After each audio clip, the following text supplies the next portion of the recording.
Ça fait 3 ans que je remplis ce même journal et j'aimerais t'en faire part. Je vais te parler de mon bilan 2024 et mes aspirations pour 2025. Je vais pas le faire de manière exhaustive, sinon cette vidéo serait jamais sortie, mais j'espère qu'à travers les quelques points que j'ai vécu en 2024, tu vas pouvoir en tirer des apprentissages. Si tu ne me connais pas, je m'appelle Ingen, je suis fondateur de Coach en Mission. On accompagne les coachs, les formateurs à développer leur business pour les aider à contribuer à prendre du plaisir dans ce qu'ils font et à s'épanouir tout simplement. Donc voilà, si vous êtes là pour la première fois, bienvenue. Et si vous aimez, abonnez-vous. Let's go. Donc, ça s'appelle The Best Year Journal et c'est créé par Intelligent Change. En gros, c'est un journal pour faire un bilan et planifier son année. Et moi, j'aime bien planifier l'avenir. J'aime pas forcément regarder dans le passé. Et pourtant, il y a une citation qui me marque beaucoup en ce moment qui dit que on n'apprend pas de nos expériences, on apprend des leçons qu'on tire de nos expériences. Et c'est une énorme nuance. Qu'est-ce qui fait qu'il y a une personne qui peut répéter 10 fois les mêmes erreurs, alors une autre personne va vivre une fois une erreur, va apprendre et va plus jamais la commettre. Et ça, c'est la clé. Donc, voilà, j'essaye de m'y mettre. C'est moins dopaminant de regarder dans le passé que dans le futur pour moi, mais c'est passionnant et j'espère que ça va t'aider encore une fois. Alors, je vais ressortir quelques questions, quelques réponses à certaines questions. J'ai sélectionné, je n'ai pas tout fait, sinon franchement cette vidéo pourrait durer 1 heure. Par exemple, il y a une question qui parle des quels ont été les 5 plus beaux moments de l'année. Et j'aime beaucoup cette question parce que bah, il y a quelque chose d'émotionnel. Donc moi j'ai parlé de un de nos challenges qu'on a réussi et qui a été rentable avec, alors qu'on a investi 10 000 euros de pub, et c'était la première fois qu'on mettait autant d'argent dans de la pub, donc bah, c'est cool. C'était profitable, mais pas non plus énormément, donc c'est pour ça qu'on revoit un peu les choses là pour cette année. Évidemment, niveau perso, la naissance des jumelles, c'était magnifique. Voilà, c'est une expérience incroyable et assez unique hein, d'avoir 2 bébés d'un coup, déjà un bébé, c'est énorme. L'été dernier aussi, on a pu passer des vacances en famille. On le refait cette année. C'est dans un centre qui s'appelle Teen Ranch. Donc, c'est monté par une association chrétienne où, bah, du coup, on se retrouve avec des gens qui ont des valeurs semblables aux nôtres, qui ont une même foi. Et du coup, bon, on a pu profiter de vacances là-bas. Il y a pas mal de gens qui nous ont aidés pour les enfants et ça nous a fait du bien. Ça nous a fait du bien de recevoir cet amour, ce soutien, d'avoir un petit peu de temps entre nous dans le couple. Et puis en plus, on a des amis qui nous ont rejoints, donc c'est génial. Autre chose, bah, il est là. J'ai pu sortir Business Mindset et pour moi, il a une valeur symbolique forte. Bah, déjà, de sortir un livre, c'est énorme. Ça aide le business et ça me fait du bien d'un point de vue même fierté, ego, parce que c'est un de mes objectifs d'arriver un jour à publier un livre par an. Et surtout, c'est ce que ça symbolise parce que j'étais fatigué et je le suis encore un petit peu parce qu'avec le sommeil des bébés, c'est compliqué. Mais malgré cette année assez compliquée, je regarde l'heure parce que j'ai une réunion après. Malgré cette année difficile, on a pu sortir un livre. Et ce livre, il symbolise le fait que bah, voilà, j'ai un message à transmettre et que j'ai pas utilisé les bébés comme excuse pour ne pas le transmettre. La fatigue n'a pas empêché la sortie de ce livre. Ce livre, je l'aime beaucoup parce que en fait, bah, c'est moi qui fais le design. Euh, merci canva.com. On a eu plus de 17 intervenants externes qui ont écrit leurs témoignages pour étoffer le livre et ça, je trouve ça génial parce que je parle en plus d'un sujet où il n'y a pas tellement des règles, il y a des histoires et des principes. Évidemment, la thématique du livre est très forte pour moi parce que c'est une manière de m'affirmer en tant que leader, d'assumer, tu vois, j'aurais pu écrire un autre livre sur comment avoir plus de clients et j'en ai déjà un, d'ailleurs, si tu connais pas, c'est Coach Prosper. Mais là, ce livre-là a quelque chose de spécial parce que c'est, OK, ça c'est vraiment ce qui me tient à cœur, de parler de mindset, de notre état d'esprit d'entrepreneur. C'est pas le truc le plus vendeur, mais c'est ce qui me tient à cœur et c'est ce qu'il y a de plus puissant. Et tant pis s'il y a moins de gens qui achètent, ceux qui achèteront vont vraiment en tirer des grands bénéfices. Et puis bah, ça a été possible aussi grâce à l'équipe, donc toute une collaboration, notamment à Marelli qui a coordonné la sortie du livre. Donc parfois on se dit, j'ai pas le temps, je suis fatigué, je peux pas sortir quelque chose. Bah non, il faut réfléchir autrement et notamment déléguer. Et puis j'ai un très bon souvenir, notamment d'une immersion qui était à Colmar, qu'on a fait avec nos clients parce que c'était en Alsace et c'était mon nouveau lieu de vie, hein, parce que je suis là depuis 1 an et demi déjà. Maintenant, j'avais déjà fait une immersion à Obernai en Alsace, mais j'y vivais pas. Là, j'ai presque l'impression d'inviter les gens chez moi en Alsace. Et il y avait une superbe énergie. Bref, c'était top. Donc, on réorganise ça avec les clients à Célestat cette fois, en avril. Ouais, c'est ça. Donc voilà, ça fait partie mes plus beaux moments de l'année. Quels ont été, et ça j'aime bien aussi, c'est que cette question nous rappelait que il y a les choses du quotidien qui nous rendent heureux. C'est pas, là je vous ai parlé de 3 à 5 grands projets, mais il y a des choses du quotidien qu'on peut tendance à négliger, qu'on aurait tendance à négliger et oublier. Alors j'ai mis quoi? Les câlins avec mes enfants, avec mes 3 enfants. Alors la grande, elle est un peu plus grande maintenant, elle a 4 ans, donc elle est un peu moins câlin, mais avec les deux autres. Et genre, l'un des moments préférés de ma journée, c'est quand je rentre et que les bébés me voient arriver et elles sont toutes contentes. Waouh, ça me met en joie. Rigoler avec Marina, j'ai mis, surtout cette année où, quoi, 2024 où c'était compliqué. Donc on a eu des moments de rire et ça c'est toujours fun. Et puis j'ai mis un truc très important pour moi, c'est manger les midis au restaurant.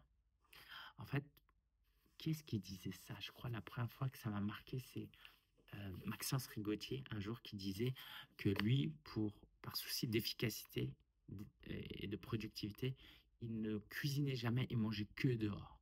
Bon, à l'époque, je crois, elle était célibataire, il vivait aussi en Estonie, c'est euh, notre pouvoir d'achat, quoique, à mon avis, il ne mange pas genre des kebabs, donc ça doit quand même coûter un certain prix. Et moi, j'ai vu ça, je me suis dit, oh, mais c'est trop bien, mais jamais je pourrais faire ça, je pourrais pas m'autoriser, c'est abusé, non, non, non. Dans ma culture chinoise d'enfant d'ouvriers, d'enfant d'immigrés, c'est dilapider de l'argent de manger dehors tous les jours.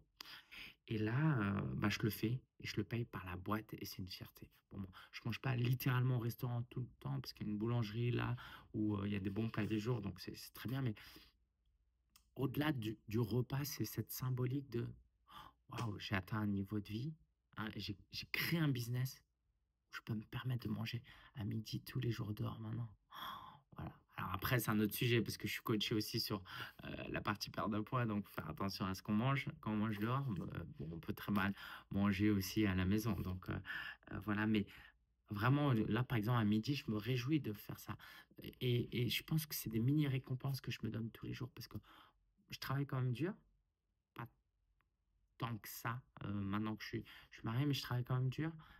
Parfois, c'est un peu stressant et je trouve que c'est, une belle récompense que je me fais au quotidien. Au lieu d'attendre tous les 3 mois avant de me récompenser de quelque chose.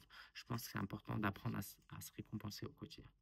Alors, 3 choses pour lesquelles j'ai de la gratitude. J'ai parlé des jumelles, j'ai parlé de Marina, pour le fait qu'elle soit une épouse et une super maman et qui s'occupe du foyer, hein. Elle a été au foyer toute l'année, donc moi, ça m'a permis d'être apaisé.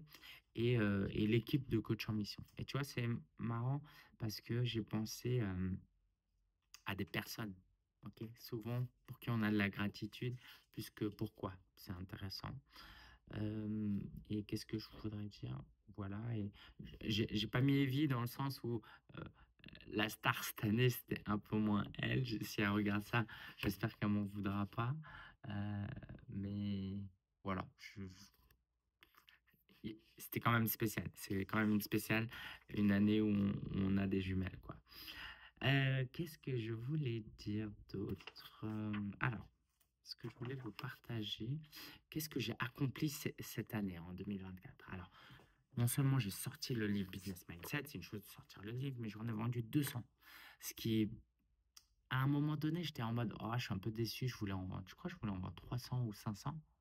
Et puis, je me suis rendu compte, mais en fait, c'est déjà extraordinaire. À notre époque, d'arriver à vendre 200 livres, tout seul, hein, pas grâce aux librairies, Amazon, etc. C'est formidable. On a réussi à faire 2 challenges, 2 live challenges. Euh, Ma gestion émotionnelle face à certains événements, euh, comme des rétractations de clients, parce qu'on avait proposer une longue période de rétractation. Donc, il y a des personnes qui sont rétractées, plus ce qu'on imaginait. Donc, ça, je l'ai bien géré émotionnellement, alors que par le passé, ça aurait été une catastrophe. Donc, ça, je suis fier. On a eu aussi des changements de statut avec Marélie, qui était salariée, on a fait une rupture conventionnelle, elle est passée freelance. Et donc là, c'était potentiellement un moment tendu, mais ça s'est bien passé. Et là, on travaille super bien ensemble. Et d'ailleurs, vous allez voir, voilà.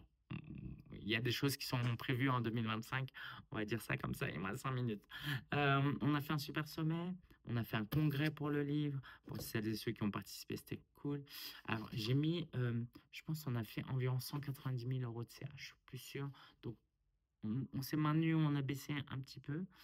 On n'a pas dû faire beaucoup de profit, de résultats. Par contre, je me suis payé chaque fois. Et ça, pour moi, c'était hyper important.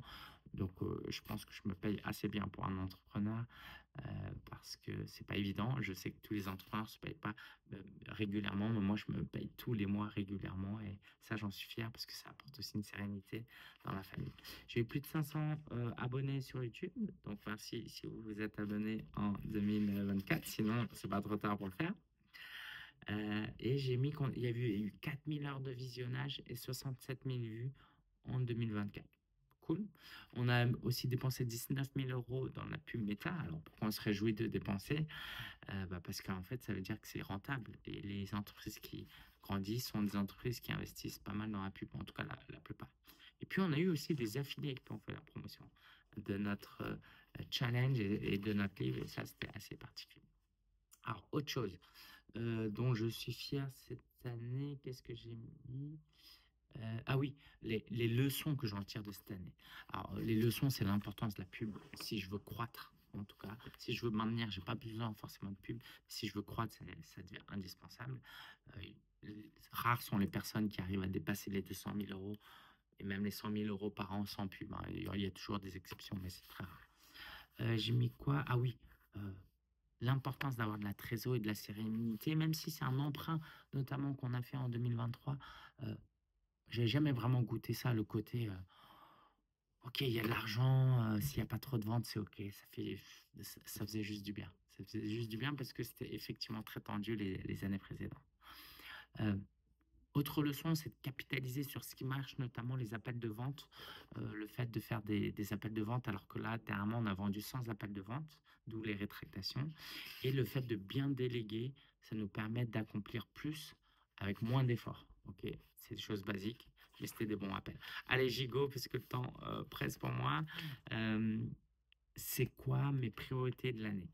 Donc, j'ai mis acheter un appart. Acheter un appart, on est toujours locataire. C'est l'année de mes 40 ans. J'aimerais bien qu'on puisse acheter un bien cette année, plus grand pour nos enfants. Deuxième objectif, c'est de faire 200 000 euros de chiffre d'affaires hors taxe, avec 50 000 euros de résultats cette fois, et vraiment avoir plus de profit. C'est pas évident, parce que vous savez que si vous voulez croître, il faut investir, comme dans la pub. Et si on investit trop, on diminue son résultat. Mais si on fait attention juste à son résultat, à son bénéfice, on ne peut pas croître. Et si on ne croit pas, on ne peut pas avoir de résultat. Donc, autant il y a des gens qui mettent trop l'emphase sur le chiffre d'affaires sur le web, autant il y a aussi un autre discours qui est pas vrai et qui est en mode, il n'y a que le bénéfice qui compte. Oui, mais si tu n'as pas de chiffre d'affaires, tu n'as pas de bénéfice. Tu ne peux pas avoir de bénéfice. Euh, un nouveau projet de business, donc ça, je vous en parlerai prochainement. 1000 livres vendus. Il faudrait que j'arrive aux 1000. C'est pas facile parce que je suis à 200 et pourtant je fais pas mal d'efforts. Mais en fait, ça va nourrir mon business et j'ai tendance à passer d'un projet à un autre. Alors que là, je veux capitaliser sur ce projet qui est chouette. Donc, si vous ne l'avez pas acheté encore, le lien est en description et ce livre peut changer votre vie. Et j'ai mis faire 4 challenges parce que c'est une très bonne manière pour nous d'attirer des clients. Voilà, j'espère que ça vous inspire, ça vous aide.